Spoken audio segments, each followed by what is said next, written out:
Sa mundong puno ng kasamaan, sakuna at sakit, ang Biblia ay nagbigay ng kaparaanan upang ating maunawaan at bigyang tugon ang mga bagay na ito.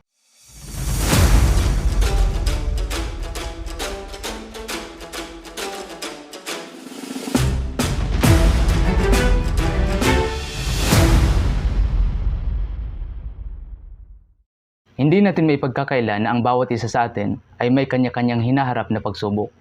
Maaring ito ay nanggagaling sa morally evil or sa natural disaster. Kapag sinabing morally evil, ito ang nakikita nating kasamaan sa kapwa gaya ng pagpatay, pagnanakaw, etc. Ang natural disaster ay gawa ng kalikasan gaya ng lindol, bagyo, tsunami, pandemya, etc.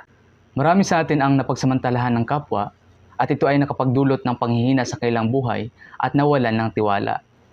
Ang iba ay dumaan sa mga matitinding sakuna kung saan maraming nawalan ng mahal sa buhay, nawalan ng tirahan, at nawalan ng pangarap. Ang iba naman ay dumaan sa mga malulubhang sakit gaya ng cancer, stroke, heart disease, etc. Ang ibang nakaranas alinman sa mga ito ay napapatanong sa kanilang sarili, where is God in the midst of suffering? Is there really a God who watches and loves us? And if there is, why does He allow us to suffer evil and pain? Tandaan, walang exemption sa atin. Sino man sa atin ay maaaring makaranas alinman sa mga ito. Bakit kaya? Ang sabi ng Panginoon sa John 16:33, "These things I have spoken unto you, that in me ye might have peace. In this world ye shall have tribulation. But be of good cheer, I have overcome the world." Kahit tayong mga Kristiyano ay hindi exemption sa kasamaan, sa sakuna, sa sakit, at sa persecution mula sa mundong ito. Ganun pa man, kahit haharap tayo sa kapighatian, mayroon naman tayong kapayapaan sa ating puso dahil sa ating pananampalataya sa Panginoong Hesukristo. Kung saan ito ay pagpapahayag na kahit anumang pagsubok ang haharapin natin mula sa mundong ito, ang ating pagtitiwala ay mananatili sa Diyos. Hebrews chapter 12 verse 2, "Looking unto Jesus, the author and the finisher of our faith." Remember Joseph, son of Jacob? Siya ay pinagkanuno ng kanyang mga kapatid at ibininta sa Egyptian. Siya ay nakulong dahil sa maling paratang sa kanya. Ngunit ang kanyang pananampalataya sa Diyos ay nanatili.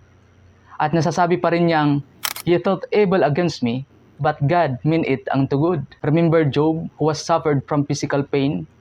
Nawalan siya ng pamilya, nawalan siya ng kaibigan, at nawalan siya ng kayamanan. Pero nasabi pa rin niyang, "Naked came I out of my mother's womb, and naked shall I return thither. The Lord gave, and the Lord hath taken it away.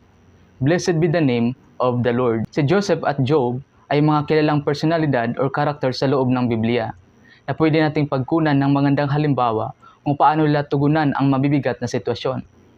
At dito natin makikita na ang Diyos ay palaging nariyan, hindi iniiwan ang mga sumampalataya sa Kanya. Ikaw, anong pinagdadaanan mo ngayon? Nakaranas ka ba ng persecution? Nakaranas ka ba ng malulubhang sakit? Ikaw ba ay dumadanas sa sakuna? Anong problema mo ngayon? Ano man ang pinagdadaanan mo ngayon, huwag mong iwala ang pagtitiwala mo sa Diyos, sapagkat siya ay palaging nariyan. Ang Diyos ni Joseph at Job, siya rin ang Diyos natin ngayon. May mga pangyayaring hinayaan ng Diyos dumating sa ating buhay upang makita natin sa ating sarili kung paano tayo tumugon sa Diyos sa kabila ng ating mga pinagdadaanan. Balik tayo kay Job, kung paano siya tumugon sa Diyos sa kasamaan ng kanyang asawa. Ang sabi kasi ng kanyang asawa, "Dost thou still retain thine integrity? Curse God and die." Isipin nyo, si Job ay dumanas ng matinding sakit sa katawan, tapos ganito ang kanyang narinig mula sa kanyang asawa. Pero tignan natin kung ano ang kanyang naging tugon. "Thou speakest as one of the foolish woman speaketh. What? Shall we receive good at the hand of God? And shall we not receive evil?" Sa kabila ng pinagdadaanan ni Job, buo pa rin ang kanyang pagtitiwala sa Diyos. Now, my question to you is, will you still choose God in the midst of suffering in this world?